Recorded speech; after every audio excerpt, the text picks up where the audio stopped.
السلام عليكم ورحمه الله تعالى وبركاته. مرحبا بكم عندي فيديو جديد ووصفه جديده. اليوم ان شاء الله غادي نقترح لكم كيفاش تحضروا الزيتون في الدار وكيفاش تحتفظوا به يبقى لكم واحد المده طويله بزاف.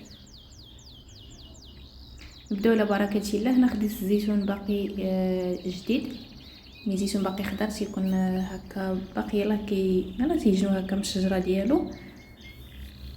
خديت هنا الزيتون، خديت واحد الخشبه درت ليها واحد الساشيه ودرت ليها واحد بلاستيك هكا بين نهرسو الزيتون ما يهبط ليناش داك الماء ديالو باش ما يكرفس هكا البلاصه اللي كنخدموا فيها. خديت هنا واحد القرعه ديال الدجاج هي اللي غادي نهرس بها الزيتون. هاد الطريقه هذه جديده وفكره رائعه، كنشكر الاخت ديالي اللي عطاتها لي. هنا خديت واحد القرعه ديال الدجاج كما شفتوا كنهرس بها الزيتون.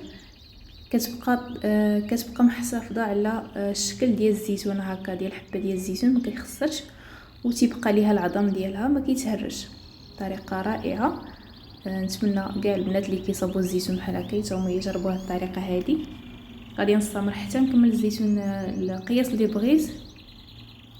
انا كنخذ زيتون بحال هكا وكنهرسو كامل وكتحتفظوا به هكا في شي بواطه تكون كبيره اولا شي هكا شي بويديسه.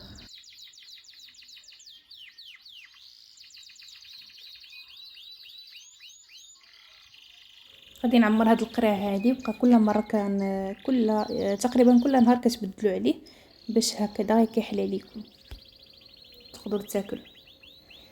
هذا هو الزيتون بعد ما داز واحد المده ولا تبارك الله حلو. هاد القرعه هادي ما بوديزه عمرتها، غادي نبيتها ليله في الماء والغد ليه نحيد لها داك الماء وكديروا ليها واحد نص باكيه ديال الملحه باش هكا تبقى لكم واحد المده طويله بزاف. بالنسبه لها الزيتون هذا عندي حلو، يعني وجدته من قبل درت ليه نفس الطريقه، هرسو كما شو هرسو بالطريقه ودرتو في هاد القرعه هذه صغيره وكنت كل نهار كنبدل ليه الماء حتى ولا حلو.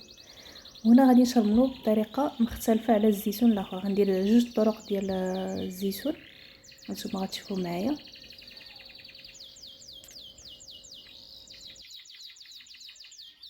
بالنسبه للطريقه الاولى غادي نشرمل بها الزيتون بطريقه سهله بزاف. هنا درت ليه سودانيه مطحونه، درت ليه قزبر مطحون، قزبر حبوب، وغادي ندير ليه كمون حبوب حتى هو كتحكوها غير هكا بالكف ديال يديكم. وغادي ندير ليه شويه الوريقات ديال الزعتر هكا غير ما تكثرولوش بزاف، غير شويه صافي. كنديروا له هنا الحامض معصور، يعني كنعصر ليه شويه الحامض، كنقطع هكا حامض طريفات صغار وكديروا له الملحه. بالنسبه للطريقه الثانيه خديت هنا الحامض اللي غادي نقطعوه حتى هو طريفات صغار، يعني كديروا القياس اللي بغيتو. هاد الزيتون هذا هرسو غادي نغسلوه مزيان وهذا غادي نشرملو. هنا خديت الحامض غادي نقطعوه طريفات صغار. عندي هنا شويه المعدنوس، غادي ندير هنا شي 4 دراس ديال الثوم، وهنا شديت واحد الحبه ديال السودانيه قطعتها هكا، سودانيه خضراء قطعتها. تقدروا ديروا السودانيه يابسه طحنوها، تقدروا تخليوها هكاك صاينه ما تقطعوهاش. وغادي ندير واحد الملعقه صغيره ديال الكمون وشويه د الملح. وهنا غادي ندير واحد 3 المعالق ديال الزيت ديال الزيتون.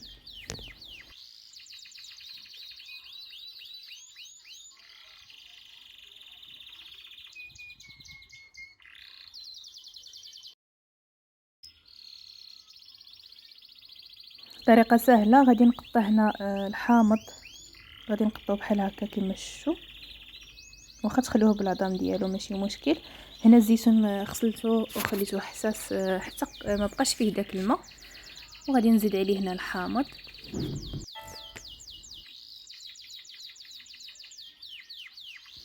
غادي نزيد عليه هنا شويه ديال المعدنوس تيكون مقطع هكا رقيق. تقدروا تزيدوا حتى القزبر حبوب حتى هو كيجي مزيان. غادي نزيد هنا حبه ديال السودانيه كتكون مقطعه هكا طريفات صغار، الثومه، الكمون والملحه. وغادي نزيد عليهم هنا الزيت ديال زيت الزيتون.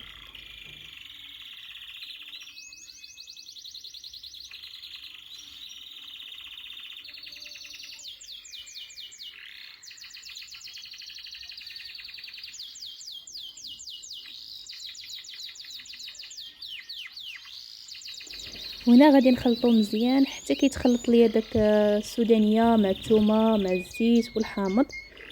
وهنا داك ديت هنا قطعت 3 د الحمضات، واحد الحمضه شديت غير النص ديالها وعصرته على هاد الزيتون باش هكا يجيكم داك مذاق د الحامض غالب على الزيتون. وكان هذا هو الشكل الثاني ديال الزيتون اللي شرملته، كيجي زوين بزاف. هكا تحتفظوا به في الثلاجه كيبقى لكم واحد المده طويله بزاف. صراحه الزيتون كيجي بنين ومع داك الثومه وخصوصا اللي درتو له هاد الطريقه هذه كيجي زوين بزاف.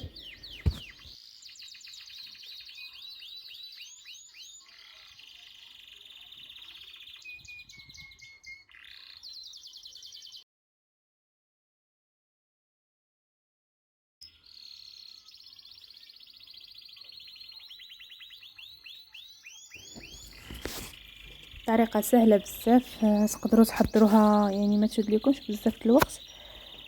كيجي زوين بزاف هكا تقدموا هكا تاكلوه غير هكاك، كيجي صراحه بنين بزاف. انا كيعجبني هاد الطريقه هذه دائما كنديرها. وهنا غادي نوريكم الطريقه كيفاش تحافظوا على الزيتون. كديروه شي بواطه وكتدخلوه للثلاجه، كيبقى لكم واحد المده طويله، كيبقى الزيتون بحال يلا صوبتوه كيبقى زوين بزاف. بالنسبه لكيفاش نحتفظوا على الزيتون، يبقى لنا واحد المده عام حتى العام ونص. كتشدوا الزيتون كتبيتوه ليله، كتهرسوه. بعد ما كتهرسوه كتبيتوه ليله كامله في الماء. الغد ليه كتحيدوا له داك الماء اللي كان بايت فيه وكتعاودوا ديروا له الماء جديد. وكتشدوا واحد نص باكيه ديال الملحه، يعني باكيه ديال الملحه كديروا فيها النص وصافي. كديروا كتخلطوه مزيان وكتخليوه كتسدوا عليه مزيان، يعني يكون هكا تكونوا غلقتوا داك البويديزه مزيان اولا بواطه وصافي. وكتخليوه ما كتحلوش عليه، كيبقى واحد المده طويله، تيبقى حتى العام ونص عام. كيبقى زوين بزاف. جبدوه كتاكلوه كيبقى بحال يلا صوبتوه، كتلقاو بحال يلا صوبتوه. طريقه جد سهله. هاد الطريقه ديال الوالده ديالي الله يخليها لي ويخلي جميع الامهات يا ربي. وكانت هذه هي النتيجه ديال الزيتون اللي حطيت معكم اليوم. هاد الزيتون هذه بالطريقه الاولى ديالكم، الطريقه الثانيه زوين بزاف. تقدروا تخليوه هكاك بلا ما ديروا له هاد الشرموره، كديروا غير الحامض والملحه حتى هو كيجي زوين. بغيتو غير محمض. نتمنى تعجبكم هاد الطريقه هذه بسيطه وسهله. وشكرا لكم على التعليقات اللي كتخليو ليا، ونتلاقاو في فيديو جديد ووصفه جديده. والسلام عليكم ورحمه الله تعالى وبركاته.